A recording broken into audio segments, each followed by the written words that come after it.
I saw 4 dead children this morning heaped on a stretcher. One of them was about 18 months old, and I could tell this because his feet were the same size as my own son's. The rest of him was so thin and tortured that he no longer looked human. I'm told that he died from diarrhea after eating poison leaves, because there was nothing else to eat.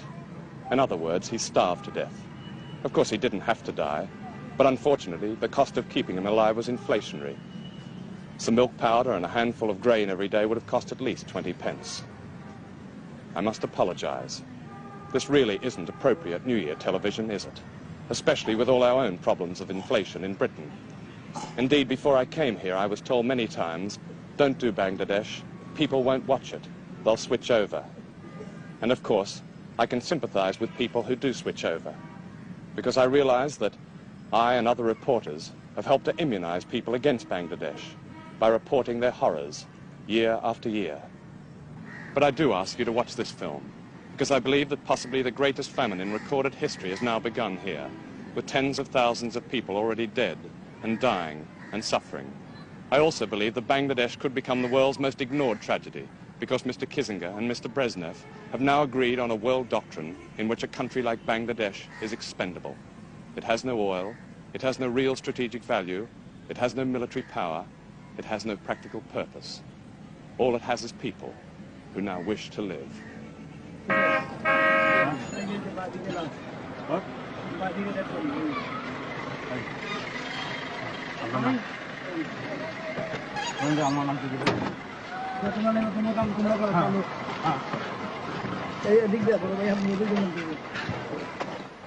Today is an average day in the streets of Dhaka, now the most desperate of cities. More desperate, I'm told, than even Calcutta and Shanghai in the 30s. In normal times, this lorry collects the bodies of a few dozen destitutes. Now it collects hundreds of bodies, all of them starved to death, including this 11-year-old girl whose name was Hasna, who died in the gutter a few hours before we arrived, with her mother and brother beside her, still with nothing to eat.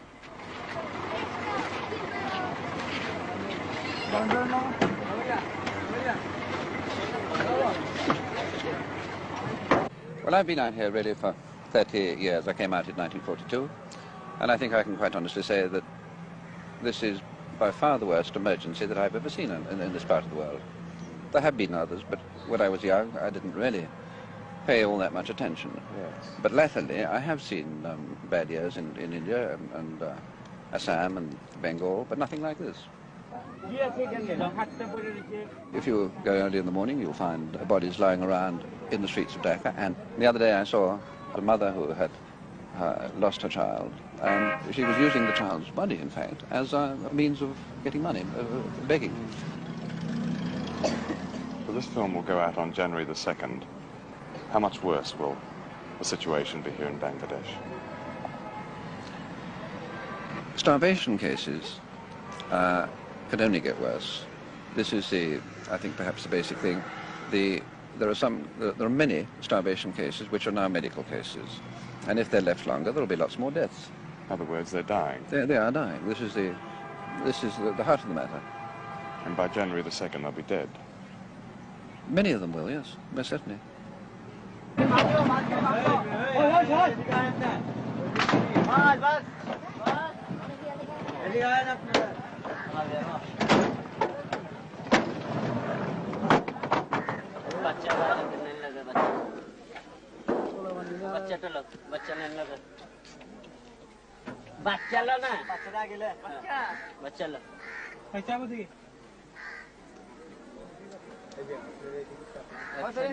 Why have these children been allowed to starve?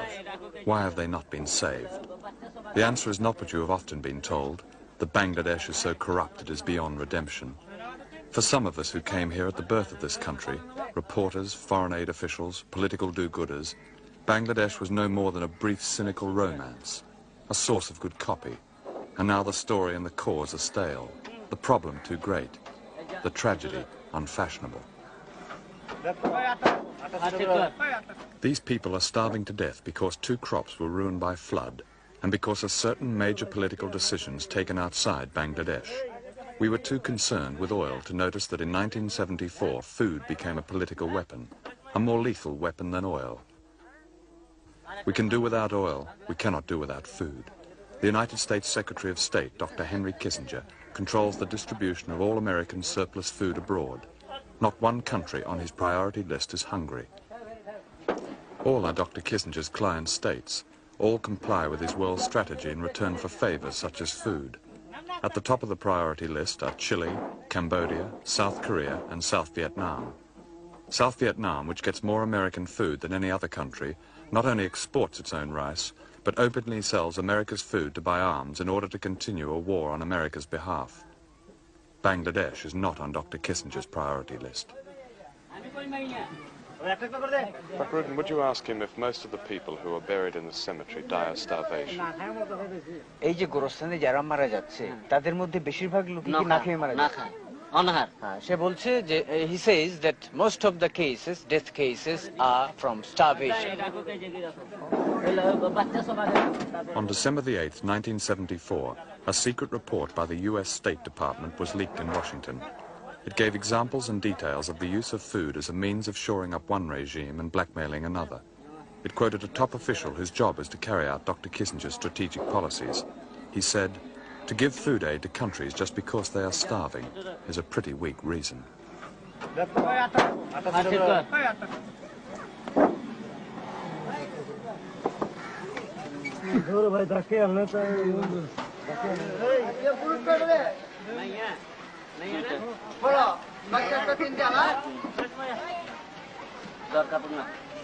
আর একটা খাটলো আগলা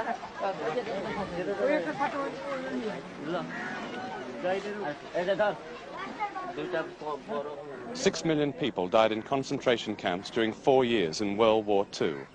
Almost as many people may have died in Bangladesh in the last 4 years. Years of drought, flood, epidemic, a genocidal war, and now famine, perhaps the greatest famine of all. I don't draw this parallel idly. I happen to be standing in the middle of a field piled high with human skeletons, bones and skulls and pieces of human hair for as far as I can see, now being picked over by crows. This is just one cemetery in Dhaka, and today they are digging up last month's famine victims in order to bury today's victims. 85 since 7 o'clock, 10,000 since last July, and most of them young, starved children. Many of these children died because they couldn't get milk. Last year, the United Nations in Dhaka stopped feeding starving children a powder made from milk and soya beans, simply because the common market countries had bought up all American soya bean stocks to use as cattle feed. And yet the EEC Council of Ministers haggled for months before releasing a miserable £63 million as relief aid, an eighth of what they had promised to 25 hungry countries, of which Bangladesh is but one. And incidentally, many of these children died because they found it impossible to eat what they got from the much ballyhooed World Food Conference. Nothing but platitudes. He is his son. That's his son? Son. When did he die? Just today? আজকে মারা গেছে আজকে রাতে মারা গেছে last night. Yes. How old was he? বয়স কত ছিল বয়স 3 মাস 3 months old.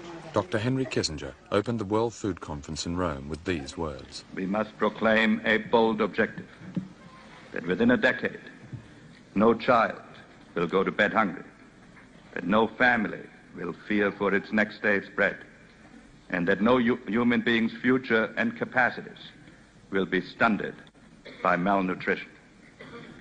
Our responsibility is clear. Let the nations gathered here resolve to confront the challenge and not each other. My colleague, Eric Piper, took these pictures at a relief camp near Dhaka, one which Dr. Kissinger did not visit when he came to Bangladesh on October the 30th, 1974. On that day, a State Department official gave reporters an off-the-record briefing. He said, Henry never wanted Bangladesh. With China firmly in place, there is no real strategic value here. There is nothing here, really.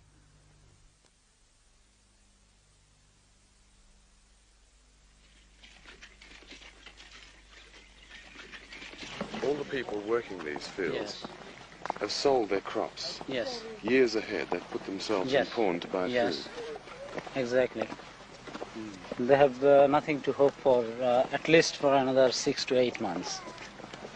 You see, most of the crops in these areas have been damaged, Yes. and this is what... All damaged by the flood. Yeah. Yeah.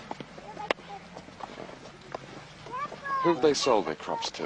Well, they have sold these crops to those who have collected money out of relief and these, all sort of advantages. Big landowners. Yeah, brought money then. Yes. An old journalist friend has brought me to this village in the district of Shirpur, some 40 miles from Dhaka. Everybody is starving here and also suffering the effects of an inflation which began not in countries like Bangladesh or in villages like this, but in the consumer world of the West. Nothing has ever been wasted here. Now even a bicycle, the means of escape, costs £150. There are a few young men in this village.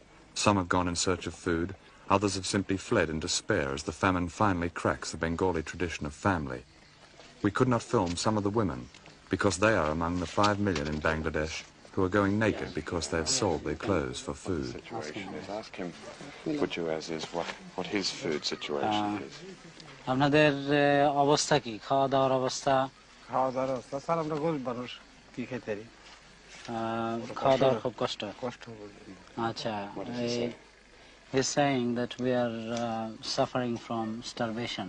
Yes. And we are very poor people, When, and we cannot afford to have regular meals. when did he last have a regular meal, a real meal? আপনি কতক্ষণ আগে বা কদিন আগে ভালো করে খাইছেন? ভালো খাওয়া স্যার আমরা কই। What does he say? He said he never had a full belly meal for কিছু quite থোড়া some আমরা time. আড়া এনে খাইছি। What is he eating then? He's eating flour, just a bit of gruel from flour. আগে ছিল বেচে টেচে He had lands and he was a farmer. He sold out all his land. Why did he sell his land? আপনি কি জন্য জমি বিক্রি করছেন? খাইবার জন্য। এ তো Just পেট for ভরে food. খাইতে পারি না। Just for food, he sold all his landed property. And even then, he says that we cannot eat to the fullest content of the belly. He has no land at all now. Now he has no land at all. Where will his next meal come from? তো আপনি পরে কি করে খাবেন এটার সম্বন্ধে আপনার কোনো ধারণা আছে? কি করে জমি জমা, হ্যাঁ? জমি জমা নাই, কি করে খাও? Well, he doesn't know where he will get his food from.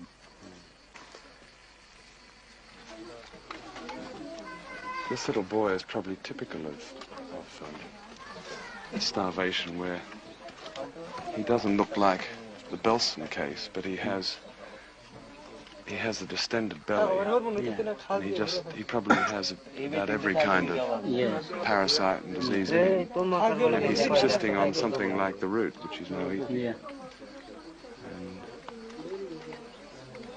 And that little boy, even though his arms are quite thick, is in fact starving. Yes. And there are quite a lot of children like that in this village, even much worse than him. আপনি কি এখন অসুখ? She says that I'm ill and this is only a sickness of starvation. Where are these people going to get food? I mean, they can't go on like this. No, they simply cannot go on like that. The ultimate thing is facing death. No chance. Because no government relief. আপনি relief পাইছেন? না, Relief. দিছে না বাজি। She বড় did বড় not বাচ্চা খাইয়ে লিছে। She did not get any relief, and she said that all these relief are misappropriated by the big shots of the local administration. So I did not get it. That is her complaint. When did she last see grain or rice? আচ্ছা, আপনি কয়দিন আগে ভাত খাইছেন? ভাত রোজার গেছে যে রোজার পরে থেকে বাজি জুতাম বাজি আনতাম মাগিয়ে দিয়া। রোজা কয় মাস হবে এটা? It's 3 months she did not see a single plate of rice. She's just surviving on the gruel from flour. Tell me something. How do people living so poorly and eating so badly, not eating at all, how do they survive? How do they survive for 3 months? Well, it is strange enough, John, what I think, that people are prone to some sort of humanization. And I think this is particularly people of Bangladesh, they are immune to starvation. And the other thing is their will to live, and just, this is, you see... Yes, but immunization can only last for so long. Yeah, in the end, they can't live on... and that's what is happening. People are dying. They're finally dying. Finally dying. They struggle to survive, but ultimately they'll have to yield to death out of starvation.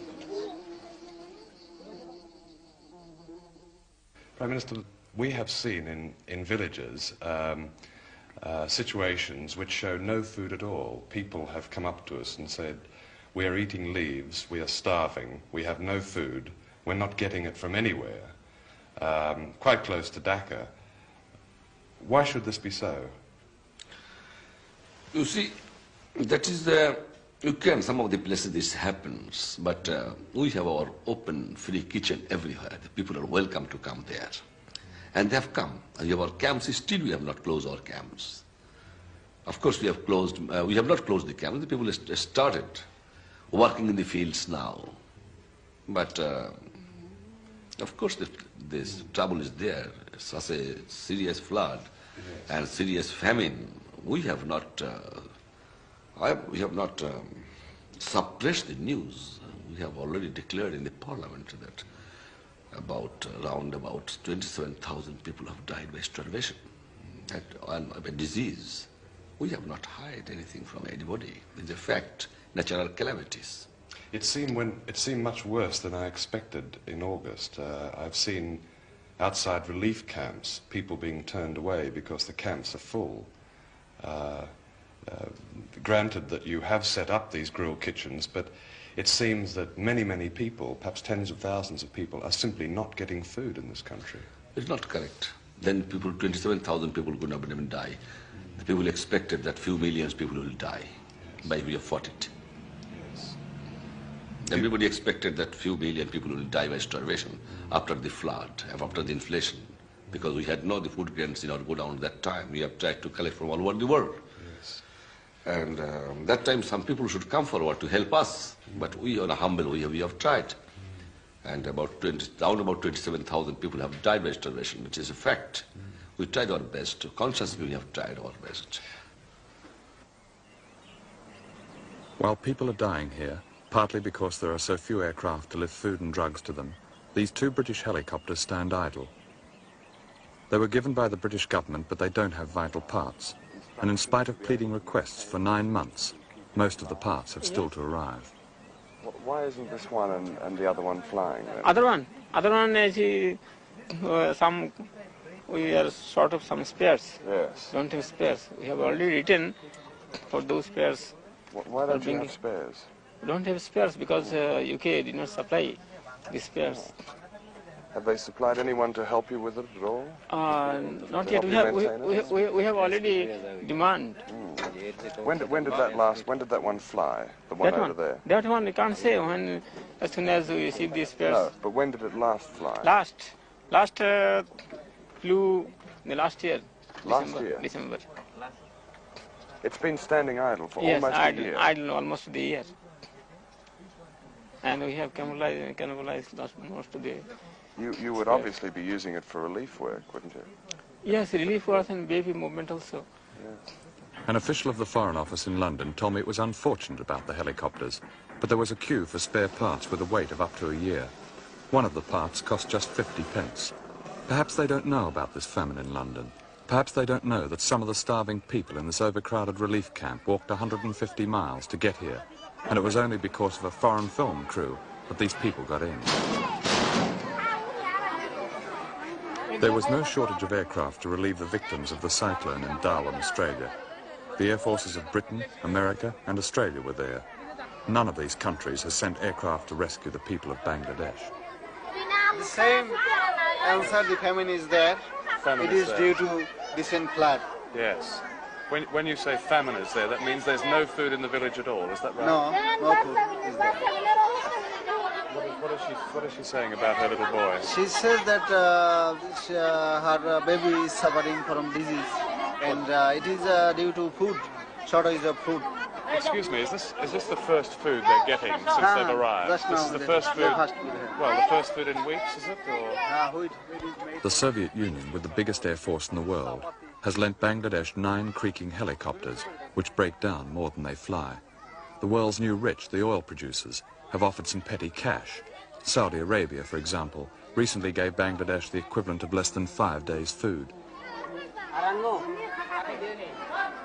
But of course the oil countries don't like dealing with bankrupt economies, even though rising oil prices have helped to cause this famine by putting petroleum-based fertilizers out of the reach of poor countries. Which means that this starving child, the son of a farmer, will probably die.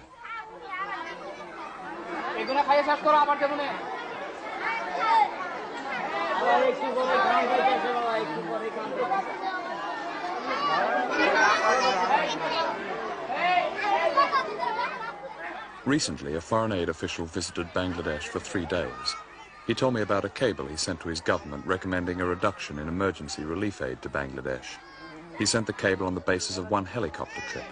He said, "The trouble with these people is that they have no get up and go, no success motivation." The judgment of this official is shared by other foreign diplomats here, who justify their ability to sit and watch people die by talking incessantly about local corruption, which of course exists, as the starving old woman in the village said. But need I say that this corruption is the universal symptom of a society caught in a never-ending cycle of poverty, war, catastrophe, and a scarcity of everything that is taken for granted in the West, like fresh water, and milk powder, and doctors, and blankets, and edible food. Is this corruption, or is the real corruption the world's culpable neglect of this ravaged country? Could you ask her how old her little boy is? আপনার বাচ্চার বয়স কত? 3 years. He's 3. He's extremely ill, isn't he? বাচ্চার কি হয়েছিল? বাচ্চার জ্বর আর আগা করছে। He says that he's a bad stomach and then he had fever also. She's come here to Dhaka to get food. Yes. Will he survive? I think so. There are just 75 hospital beds for children in all of Bangladesh. That works out at 1 bed per million of population. None of the sick and starving children in this camp will ever see a hospital.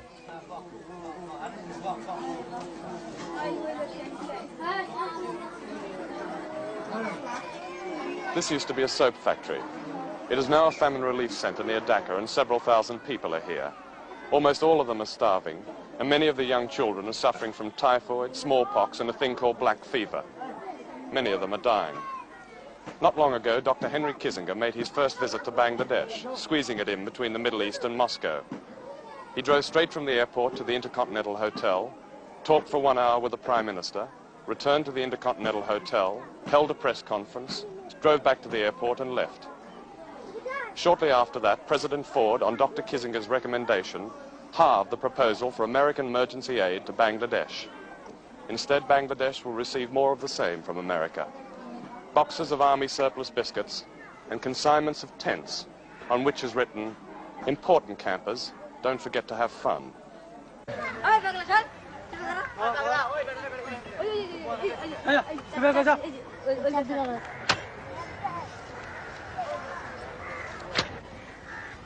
On December the 28th, 1974, Sheikh Mujib declared a state of emergency in Bangladesh. There were shootings, arrests, and signs that Bangladesh is fast approaching political chaos as a direct result of this famine. Of course, it used to be said that starving people disturb nobody, and this certainly applies to the thousands of dead in this horrific cemetery. But Bangladesh is at the center of Asia, with borders on China, India, and Burma. And when those who somehow manage to survive this famine are finally in political turmoil, they will, I'm afraid, disturb everybody.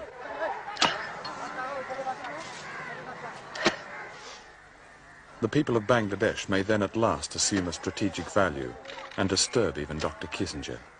They may even disturb the United Nations, which ignores its own charter by its meanness to Bangladesh, and the Soviet Union, which heaps so-called friendship on Bangladesh and little else, and Australia, which mocks Asia with cliches about partnership while its surplus wheat stays in its silos, and the so-called internationalist common market, whose behaviour toward the starving of Bangladesh is that of a mean little burger, and Britain with its traditional goodwill and 2 idle helicopters. But of course the West has given something to Bangladesh, a disease called inflation. If you've been horrified by what you've seen, then good. No doubt the commercials in a minute's time will offer reassurance to those who feel they need it. The truth is that Bangladesh and Britain have been caught in the same blizzard of inflation, energy crisis and shortage, with the one difference. When prices go up in Britain, no one dies. When prices go up in Bangladesh, thousands die. You see, it's no longer a question of pity and charity. To hell with that. Their struggle to survive is our struggle. Beat it in Bangladesh and you beat it in Britain. It's really a simple choice that has little to do with the brotherhood of man. The alternative is that we are all expendable.